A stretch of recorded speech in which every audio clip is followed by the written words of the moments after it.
वैरागी द्वीप पर श्रम सेवा की पावन धार बही है।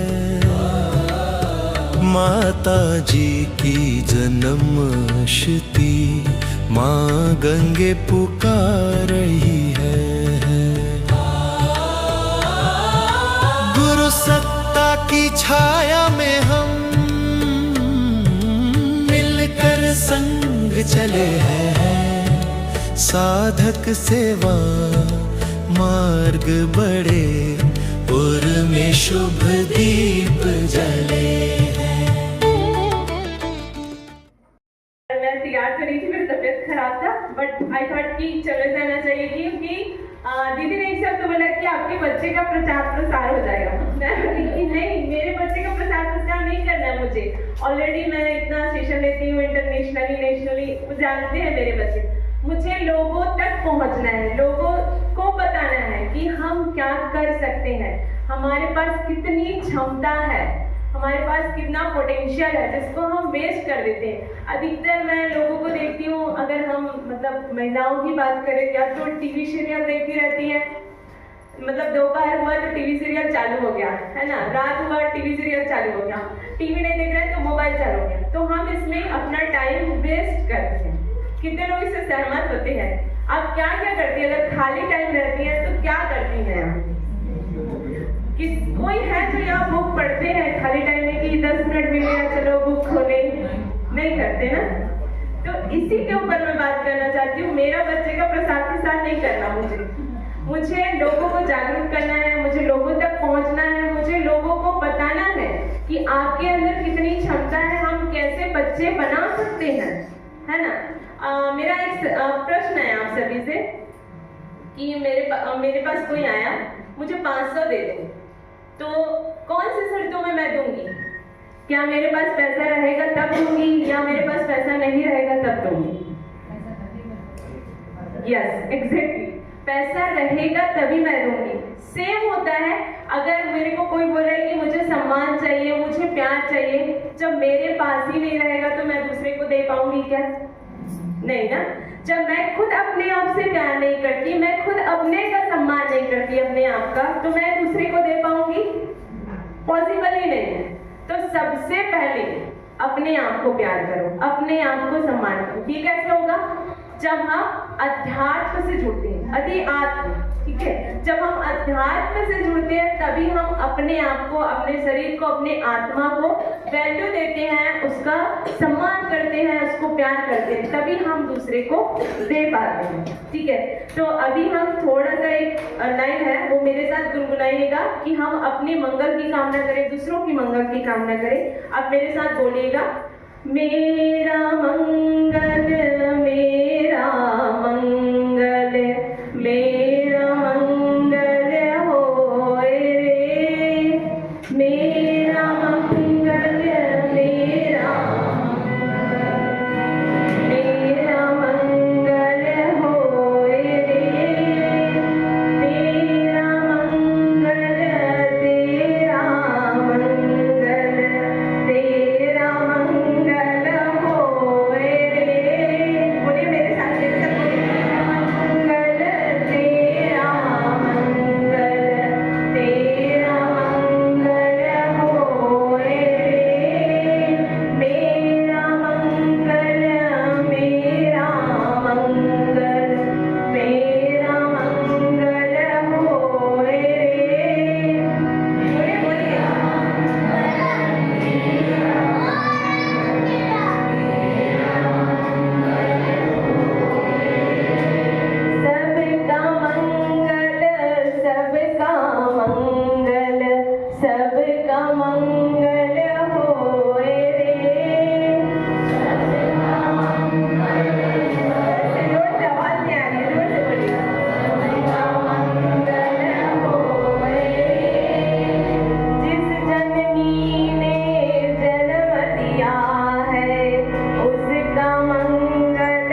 साथ आज का मैं ये सेशन स्टार्ट करती हूँ। अब सेशन कहने की आदत है, ये जो पाठ्यक्रम है उसको हम स्टार्ट करते हैं, क्योंकि मुझे आज बोलने को बोले 16 संस्कारों के ऊपर, पर मैं एक ही संस्कार के ऊपर बोलूंगी जो बहुत महत्वपूर्ण है।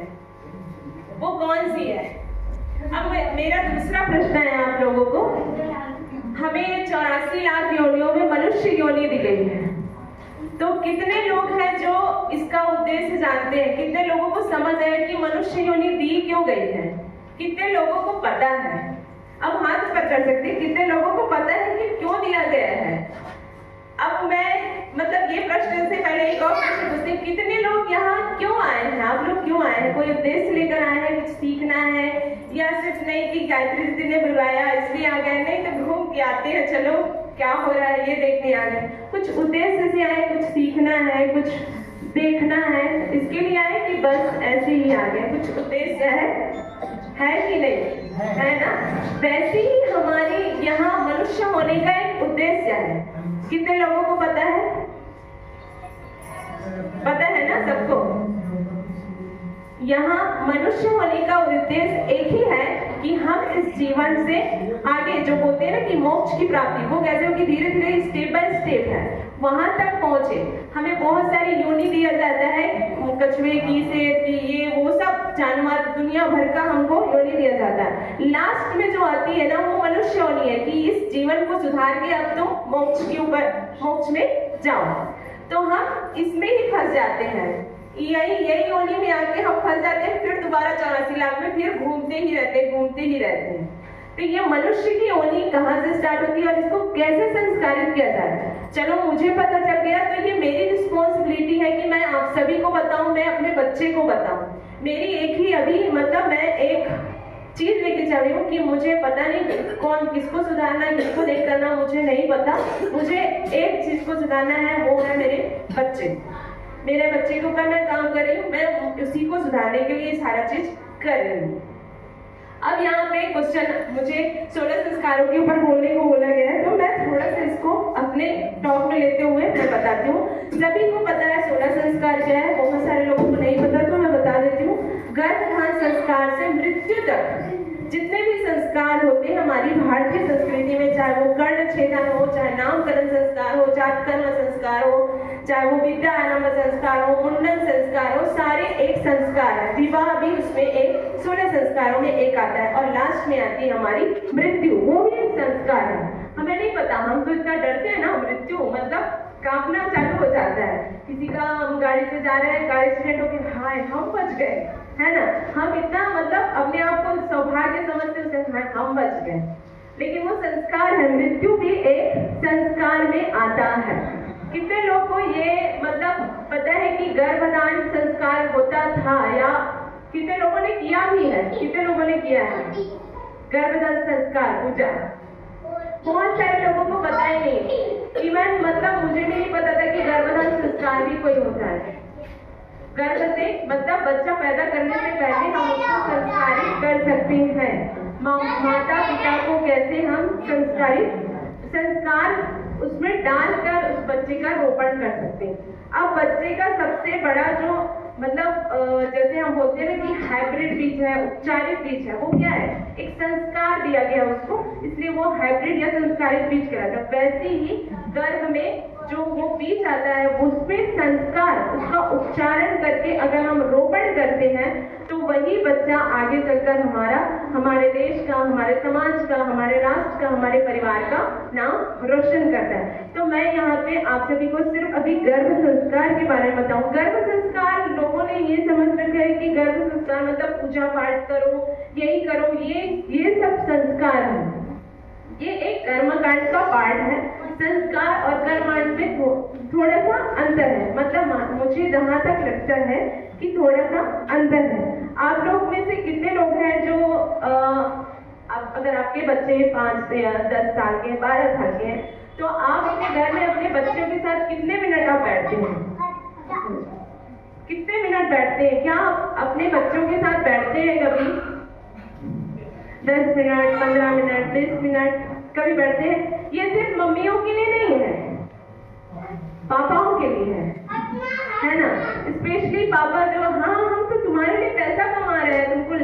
दिया, तुमको मोबाइल दी, तुमको गाड़ी दी, बच्चे को उसकी जरूरत नहीं है, वो खुद कमा लेगा, है ना। बच्चे को उसकी जरूरत भी नहीं रहती। बच्चा आगे जब बड़ा हो जाता है, इवन मेरे पापा भी वैसे बोलते हैं, मैं बोलती थी कि आप मेरा एडमिशन करवाने नहीं चाहते हो, स्कूल में एडमिशन करवाने नहीं चाहते हो, कॉलेज में एडमिशन कर, तो वो बोलते थे नहीं, मैंने तुम्हारे लिए स्कूटी खरीद दिया, मैंने लैपटॉप दे दिया, तुम लोग को मोबाइल दे दिया, अच्छे कॉलेज में तुम पढ़ रहे हो।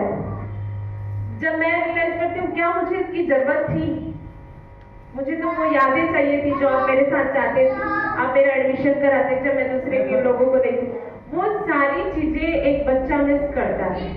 उसको सुविधाएं नहीं चाहिए, आपका प्यार चाहिए, जब वो धीरे धीरे बढ़ते हैं। अभी गायत्री दीदी बता रही थी ना कि बहू आती है तो परिवार बिखर जाता है। परिवार बिखरता कहाँ से, ये आप लोगों को पता है? ये यही से चालू होता है जब एक बच्चा पैदा होता है ना।